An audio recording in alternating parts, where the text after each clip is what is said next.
क्या आपने कभी रात को सोते समय आंखें बंद की हो और एक सवाल आपके भीतर से उठे, क्या मैं वाकई खुश हूं? क्या मेरी आत्मा शांत है? एक ऐसी रात जहां सब कुछ शांत हो पर मन में हलचल हो और आप चाहे कि कोई आपके पास बैठकर आपको सिर्फ एक कहानी सुनाए। एक ऐसी कहानी जो न सिर्फ आपके दिल को सुकून दे बल्कि आपकी आत्मा तक को छू ले। एक बार भगवान बुद्ध अपने शिष्यों के साथ रात्रि विश्राम कर रहे थे।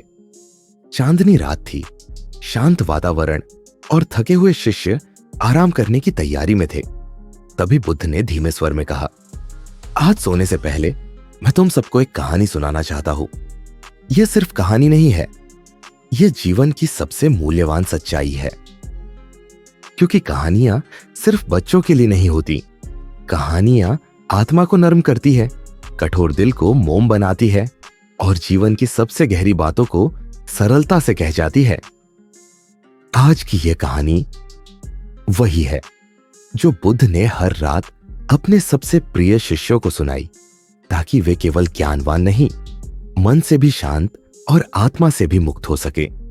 अगर आप इस कहानी को पूरा सुनते हैं तो यह सिर्फ एक कहानी नहीं होगी, यह एक अनुभव होगा। एक अनुभव जो आपको रोजमर्रा की भागदौड़ से बाहर निकालकर आपके भीतर के उस शांत केंद्र तक पहुंचाएगा, जहां बुद्ध से मुस्कुराते हैं, जहां कोई डर नहीं है, जहां ना कल की चिंता है ना आज की बेचैनी, बस एक गहरी शांति है और एक सच्ची मुस्कान। इस कहानी को सुनने के बाद आपको सिर्फ नींद नहीं आएगी बल्कि सुकून से भरी नींद आएगी। आपके मन के बंधन थोड़े ढीले पड़ जाएंगे और धीरे धीरे एक नए प्रकार का विश्वास, एक नई रोशनी आपके अंदर जलने लगेगी। ये वही कहानी है जो रिश्तों में उलझे हुए दिलों को खोलती है, दौड़ते जीवन को थोड़ी देर ठहरने की अनुमति देती है और एक खालीपन से भरे मन को भर देती है, शांति से, अर्थ से और प्रेम से। जब बुद्ध ने यह कहानी सुनाई थी तब उनके शिष्य आनंद, सारिपुत्र, महाकश्यप हर रात उस कहानी से इतने प्रभावित होते कि वे रात को सिर्फ सोते नहीं थे बल्कि एक नए जीवन में प्रवेश करते थे। आनंद ने एक बार कहा था, भगवान, ये कहानी तो जैसे जीवन की गहराइयों को बिना डूबे समझा देती है। हर बार जब आप सुनाते हैं मुझे ऐसा लगता है जैसे मैं फिर से पैदा हो गया हूँ। आज हजारों सालों बाद भी ये कहानी उतनी ही जीवंत है, क्योंकि यह कहानी समय से परे है, युगों से परे है और हर दिल की कहानी है। आप जैसे सच्चे श्रोता और प्रिय दर्शक जब इस कहानी को सुनते हैं तो केवल सुनते नहीं, जीते हैं। और यही वजह है कि हमारी यह सीरीज सोने से पहले की बुद्ध की कहानियां न सिर्फ लाखों दिलों तक पहुंची है बल्कि उनके जीवन की दिशा भी बदल दी है। कमेंट्स में लोग रोज लिखते हैं, पहली बार कोई कहानी इतनी भीतर तक छू गई। मेरे बच्चे भी इसे सुनकर सोते हैं और कहते हैं कि उन्हें डर नहीं लगता। अब मन का बोझ जैसे हल्का हो गया। आप ये कहानियां रोज सुनाया कीजिए। तो आप अपनी आंखें धीरे धीरे बंद कीजिए, सांसें धीमी कर लीजिए, अपने मन की चुप्पी से एक रिश्ता बनाइए और आइए चलें उस समय में जहां बुद्ध अपने शिष्यों के बीच बैठे हैं। सिर पर चांदनी है और हवा में एक अजीब सी मिठास है। आज वही कहानी आपके लिए बुद्ध की वाणी से नहीं, पर उसी भाव, उसी प्रेम और उसी शांति के साथ बुद्ध की कहानी खाली कटोरा। एक बार की बात है, राजगीर के पास एक छोटा सा गांव था जहां एक वृद्ध भिक्षु रहा करता था। उम्र के आखिरी पड़ाव पर था, शरीर दुर्बल हो चुका था पर मन अभी भी ज्ञान की आग में तप रहा था। हर दिन वह भिक्षु अपने मिट्टी के कटोरे के साथ भिक्षा मांगने निकलता। गांव के लोग जानते थे कि वह कुछ नहीं रखता, जितनी भिक्षा मिलती उतनी ही खाता। बाकी लौटा देता। एक दिन बुद्ध उसी गांव में आए। लोग उन्हें देखने दौड़ पड़े। वृद्ध भिक्षु भी कांपते पैरों से पहुंचे और उन्होंने बुद्ध से पूछा, भगवान, मेरे जीवन का अंतिम समय आ चुका है, क्या आप मुझे जीवन का अंतिम पाठ देंगे? बुद्ध मुस्कुराए। उन्होंने नीचे झुकाकर मिट्टी से एक छोटा पत्थर उठाया और भिक्षु के कटोरे में डाल दिया। फिर बोले, अब जाओ और किसी ऐसे व्यक्ति को ढूंढो जो अपने कटोरे में कुछ भी ना रखता हो। कोई कामना नहीं, कोई क्रोध नहीं, कोई वासना नहीं। उसके कटोरे में यह पत्थर रख दो। भिक्षु दिन भर घूमते रहे। सभी के कटोरे भरे थे। किसी के मन में धन की इच्छा, किसी को प्रसिद्धि चाहिए, किसी को प्रेम, किसी को प्रतिशोध। शाम होते होते थके हुए वे वापस बुद्ध के पास लौटे। आंखों में पानी था। भगवान, उन्होंने कहा, मैंने बहुत कोशिश की, पर हर कोई कुछ न कुछ चाहता है, कोई खाली नहीं था। बुद्ध ने धीरे से जवाब दिया, यही जीवन का अंतिम पाठ है। जब तक मन का कटोरा भरा है, आत्मा खाली रहती है। और जब तुम कटोरा खाली कर दोगे, वही क्षण मुक्ति का होगा। भिक्षु मुस्कुराया। उसने अपने कटोरे को बुद्ध के चरणों में उलट दिया और आंखें बंद कर ली। उस रात वह शांति से सोया, पहली बार बिना किसी चाह, बिना किसी डर, बिना किसी पहचान के। मोरल कहानी की सीख, जब हम दिन भर भागते हैं नाम के पीछे, सुख के पीछे, सिद्धियों के पीछे, तो हम अपने भीतर का कटोरा भरते जाते हैं, पर वो भरा हुआ कटोरा हमें कभी चैन नहीं लेने देता। सच्ची शांति तब मिलती है जब हम अपने भीतर के कटोरे को खाली करना सीखते हैं। ईर्ष्या को बाहर निकालो, गुस्से को बाहर निकालो, अपेक्षाओं को बह जाने दो और फिर देखो, वही खालीपन तुम्हें भर देगा शांति से, प्रेम से और सबसे ऊपर स्वयं से मिलने की शक्ति से। सोने से पहले का विचार, आज रात सोने से पहले अपना कटोरा देखिए। क्या उसमें कुछ भरा है जो जरूरत नहीं? क्या कुछ ऐसा है जिसे आप बाहर फेंक सकते हैं और थोड़ा हल्का महसूस कर सकते हैं? अगर हां, तो आज वही कीजिए। और कल जब आप उठेंगे तो हो सकता है आप अपने जीवन में थोड़ा और बुद्ध से जुड़ा हुआ महसूस करें। एक बार की बात है, राजगीर के पास एक छोटा सा गांव था जहां एक वृद्ध भिक्षु रहा करता था। उम्र के आखिरी पड़ाव पर था। शरीर दुर्बल हो चुका था, पर मन अभी भी ज्ञान की आग में तप रहा था। हर दिन वह भिक्षु अपने मिट्टी के कटोरे के साथ भिक्षा मांगने निकलता। गांव के लोग जानते थे कि वह कुछ नहीं रखता। जितनी भिक्षा मिलती उतनी ही खाता, बाकी लौटा देता। एक दिन बुद्ध उसी गांव में आए। लोग उन्हें देखने दौड़ पड़े। वृद्ध भिक्षु भी कांपते पैरों से पहुंचे और उन्होंने बुद्ध से पूछा, भगवान, मेरे जीवन का अंतिम समय आ चुका है, क्या आप मुझे जीवन का अंतिम पाठ देंगे? बुद्ध मुस्कुराए। उन्होंने नीचे झुकाकर मिट्टी से एक छोटा पत्थर उठाया और भिक्षु के कटोरे में डाल दिया। फिर बोले, अब जाओ और किसी ऐसे व्यक्ति को ढूंढो जो अपने कटोरे में कुछ भी न रखता हो। कोई कामना नहीं, कोई क्रोध नहीं, कोई वासना नहीं। उसके कटोरे में यह पत्थर रख दो। भिक्षु दिन भर घूमते रहे। सभी के कटोरे भरे थे। किसी के मन में धन की इच्छा, किसी को प्रसिद्धि चाहिए, किसी को प्रेम, किसी को प्रतिशोध।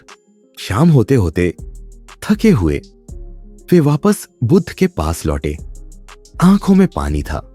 भगवान, उन्होंने कहा, मैंने बहुत कोशिश की, पर हर कोई कुछ ना कुछ चाहता है, कोई खाली नहीं था। बुद्ध ने धीरे से जवाब दिया, यही जीवन का अंतिम पाठ है। जब तक मन का कटोरा भरा है, आत्मा खाली रहती है। और जब तुम कटोरा खाली कर दोगे, वही क्षण मुक्ति का होगा। भिक्षु मुस्कुराया।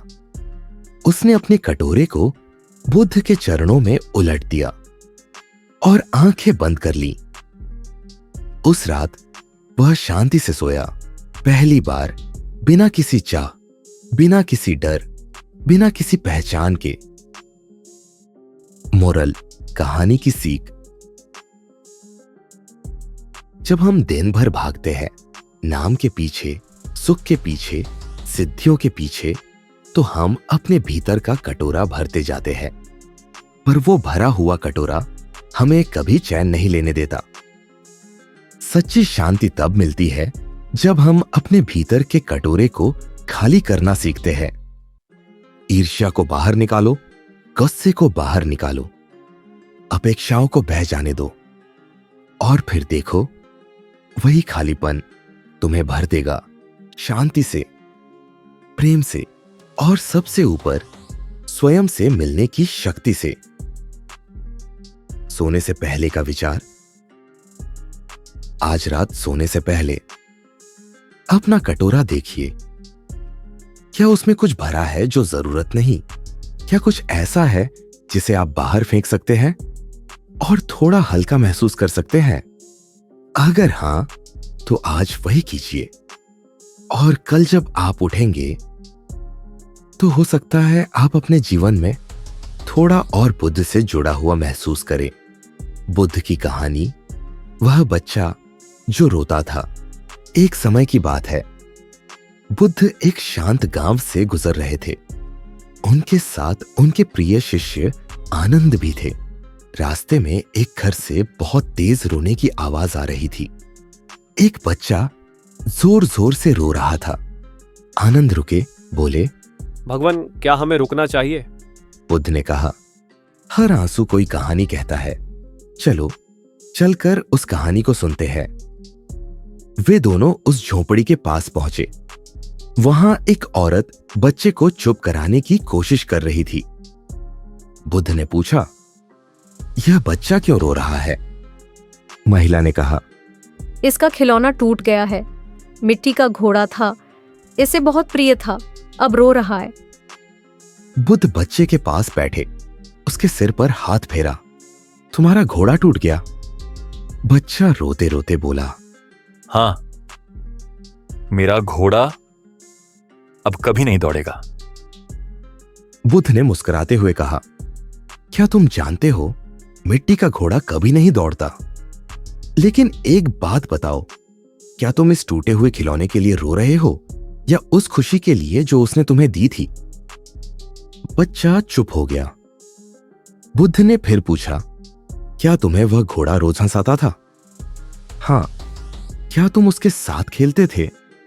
हां। तो क्या वह मिट्टी का नहीं बल्कि तुम्हारी हंसी का साथी था? बच्चे की आंखें थोड़ी बड़ी हुई।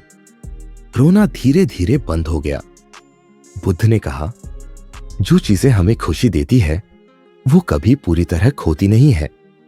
वे हमारी यादों में रहती है, और यदि तुम चाहो तो उस हंसी को आज भी महसूस कर सकते हो, बस थोड़ा मुस्कुराकर। बच्चा हल्के से मुस्कुराया और बुद्ध बोले, देखो, अब घोड़ा फिर से दौड़ रहा है तुम्हारे मन में। मोरल, कहानी की सीख। जिंदगी में बहुत कुछ टूटता है, रिश्ते, सपने, चीजें, लेकिन जो हमें वो चीजें सिखा गई, जो हंसी, जो अनुभव उन्होंने दिया, वो कभी नहीं टूटता। हम अक्सर उस चीज के जाने का दुख मनाते हैं, लेकिन उसके आने की खुशी को भूल जाते हैं। इसीलिए जब भी कुछ खो जाए तो उस गम को एक मुस्कान दो और कहो, शुक्रिया, तुम मेरी जिंदगी में आए, अब तुम्हें शांति से जाने देता हूं। सोने से पहले का विचार। आज रात सोने से पहले सोचिए, ऐसा क्या है जिसे आप खो चुके हैं और अब भी उस दुख को दिल में लिए फिरते हैं। उसके लिए एक बार शुक्रिया कहिए और फिर खुद को एक सच्ची नींद का उपहार दीजिए, क्योंकि मिट्टी के घोड़े हमेशा हमारे मन में रहते हैं, बस हमें फिर से मुस्कुराना होता है। बुद्ध की कहानी, एक दीपक की परीक्षा। बहुत समय पहले एक छोटे से नगर में बुद्ध अपने शिष्यों के साथ ठहरे हुए थे। वहां एक अमीर व्यापारी आया और बोला, भगवान, मैं चाहता हूं कि मेरे बेटे को दीक्षा दें। वह अब बड़ा हो गया है, लेकिन उसमें धैर्य नहीं है, नम्रता नहीं है। वह दूसरों से जल्दी चिढ़ जाता है। बुद्ध मुस्कुराए और बोले, ठीक है, उसे कल सुबह मेरे पास भेज देना, पर एक शर्त है, उसे अपने हाथ में एक जलता हुआ दीपक लेकर आना होगा। अगले दिन लड़का दीपक लेकर आया। बुद्ध ने कहा, अब पूरे नगर में घूमो और ध्यान रखना, दीपक बुझना नहीं चाहिए। अगर बुझा तो फिर तुम मुझसे दीक्षा नहीं ले पाओगे। लड़का चल पड़ा, लेकिन जैसे ही वह रास्ते पर गया, हवा चलने लगी। कभी कोई उसे धक्का देता, कभी कोई उसका मजाक उड़ाता, पर वो दीपक को बचाने में जुटा रहा। घंटों बाद थका हुआ, परेशान, लेकिन दीपक को बचाए हुए वो वापस बुद्ध के पास आया। भगवान, देखिए, दीपक अब भी जल रहा है। बुद्ध मुस्कुराए, बोले, तो अब बताओ, जब तुम दीपक को बचाने में लगे थे, क्या तुमने किसी को गाली दी? नहीं। क्या तुमने किसी को धक्का दिया? नहीं। क्या तुम किसी से नाराज हुए? नहीं, क्योंकि मेरा ध्यान तो सिर्फ दीपक को बचाने पर था। बुद्ध बोले, बस यही जीवन है। जब तुम्हारे भीतर ज्ञान का दीपक जलता है, तो तुम व्यर्थ की बातों में नहीं उलझते।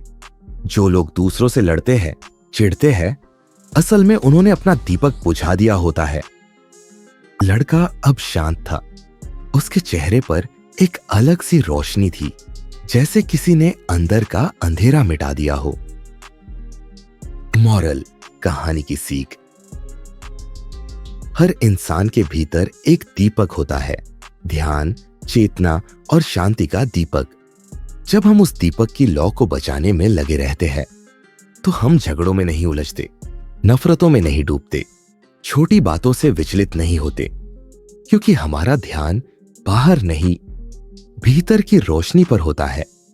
इसलिए जीवन में सबसे बड़ा प्रयास ये नहीं कि कोई हमें बुरा ना कहे, बल्कि ये हो कि हमारा दीपक बुझने ना पाए। सोने से पहले का विचार। आज रात अपनी आंखें बंद कीजिए और सोचिए, क्या मेरा दीपक जल रहा है या कहीं बुझ गया है?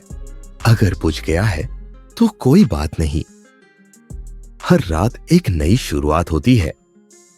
बस भीतर की लौ को फिर से जलाइए और इस बार तय करिए, अब कोई हवा, कोई क्रोध, कोई दुख उसे बुझा नहीं पाएगा। बुद्ध की कहानी, 3 प्रश्न वाला किसान। एक दिन बुद्ध एक छोटे से गांव में ठहरे थे। सुबह सुबह एक थका हुआ, धूल से भरा, पसीने में तरबतर किसान उनके पास आया। उसके चेहरे पर उलझन थी, आंखों में बेचैनी। उसने आकर कहा, भगवान, मैं आपसे 3 सवाल पूछना चाहता हूं और मुझे सच्चे उत्तर चाहिए। बुद्ध शांत मुस्कान के साथ बोले, पूछो। किसान बोला, पहला, मैं हमेशा परेशान क्यों रहता हूं? दूसरा, मेरे जीवन में सुख क्यों टिकता नहीं है? तीसरा, मैं इतना प्रयास करता हूं फिर भी संतुष्टि क्यों नहीं मिलती? बुद्ध थोड़ी देर मौन रहे। फिर उन्होंने पास के वृक्ष की ओर इशारा किया और कहा, उस वृक्ष के नीचे एक बड़ा पत्थर है, जाओ उसे अपने सिर पर उठाकर मेरे पास लाओ। किसान हैरान हुआ, लेकिन बुद्ध की बात थी, मना नहीं कर सका। वह गया और पूरे बल के साथ पत्थर को उठाया। कांपते हुए कदमों से बुद्ध के पास आया। बुद्ध बोले, अब इसे नीचे रख दो। किसान ने पत्थर नीचे रख दिया। बुद्ध ने पूछा, अब कैसा लग रहा है? किसान बोला, बहुत हल्का, बहुत अच्छा, जैसे सांस लौट आई हो। बुद्ध ने धीरे से कहा, यही तुम्हारे पहले सवाल का उत्तर है। तुम अपने भीतर सालों से भावनाओं के पत्थर उठाए हुए हो। अपेक्षा, चिंता, क्रोध, शिकायतें। जब तक उन्हें उतारोगे नहीं तब तक परेशान रहोगे। किसान चुप हो गया। बुद्ध बोले, अब दूसरे प्रश्न का उत्तर सुनो। सुख तब टिकेगा जब तुम उसे पकड़ने की कोशिश बंद करोगे। जो चीजें प्रवाह में होती है उन्हें रोकने से वो छूट जाती है। सुख भी नदी की तरह है, उसे बहने दो, उसमें बहो, तभी वह टिकेगा। फिर बुद्ध ने आंखों में गहराई से देखते हुए तीसरे प्रश्न का उत्तर दिया। तुम संतुष्टि इसलिए नहीं पाते क्योंकि तुम हर बार परिणाम पर ध्यान देते हो, कर्म पर नहीं। जिस दिन तुम खुद से कहोगे मैं मेहनत करूंगा क्योंकि यह मेरा धर्म है, परिणाम चाहे जो भी हो, उस दिन पहली बार तुम्हारा हृदय भरेगा शांति से, गर्व से, आनंद से। किसान की आंखों में आंसू थे। वह बोला, भगवान, आपने तो मेरे जीवन की पूरी गांठ खोल दी। बुद्ध मुस्कुराए। जीवन के 3 सबसे सरल उत्तर बस अनुभव से आते हैं, शब्दों से नहीं। मॉरल, कहानी की सीख। हम सब भीतर ही भीतर ऐसे पत्थर ढो रहे हैं जिन्हें हमने कभी देखा भी नहीं, माना भी नहीं, पर वो हमारे कंधों पर है और हमारी आत्मा को थकाए हुए है। अगर आप भी बार बार परेशान रहते हैं तो भीतर झांकिए। क्या आप कोई भावनात्मक पत्थर तो नहीं ढो रहे? अगर सुख टिकता नहीं तो शायद आप उसे पकड़ने की कोशिश कर रहे हैं। सच्चा सुख हमेशा स्वीकार में होता है, नियंत्रण में नहीं। और अगर संतोष नहीं तो जरा सोचिए, क्या आप कर्म में जी रहे हैं या फल की चिंता में? सोने से पहले का विचार। आज रात सोने से पहले एक चुप्पी में बैठिए, अपना आंतरिक पत्थर पहचानिए। क्या आप उसे नीचे नहीं रख सकते? क्योंकि जब वो पत्थर नीचे रखा जाएगा तो आपको भी महसूस होगा जैसे पहली बार सांस ली हो। और तब आप न केवल सोएंगे बल्कि भीतर से विश्राम पाएंगे। अगर इस कहानी ने आपके दिल को छुआ हो, अगर एक पल के लिए भी आप रुके हो, सोचा हो, तो इस चैनल को सब्सक्राइब जरूर कीजिए। ये सिर्फ एक बटन नहीं है, ये एक संकल्प है कि आप हर रात अपने भीतर की शांति को सुनने का वक्त निकालेंगे। हम हर हफ्ते ऐसी कहानियां लेकर आते हैं जो न केवल सुनने में सुंदर हो बल्कि जीने में सच्ची लगे। डाउन अप नीचे कमेंट में सिर्फ एक बात लिखिए, मैं अपने भीतर का दीपक जलाए रखूंगा, ताकि इस कहानी का भाव आपकी आत्मा में स्थायी रूप से बस जाए। और हाँ, इस वीडियो को उस एक व्यक्ति तक जरूर भेजिए जो इन दिनों अंदर से थोड़ा थक गया है। शायद उसे भी एक बुद्ध की कहानी की जरूरत है। अगर आप हमारे सच्चे श्रोता और प्रिय आत्मीय मित्र हैं, तो अगली कहानी में आपके नाम के साथ एक पंक्ति जोड़ना चाहूंगा। बस कमेंट में लिखिए दशांश, मैं हर रात आपके साथ कहानी में हूं। हम एक शांत, सच्चे, सुंदर लोगों की सभा बना रहे हैं जहां हर कहानी एक नई रोशनी है। क्या आप हमारे साथ हैं?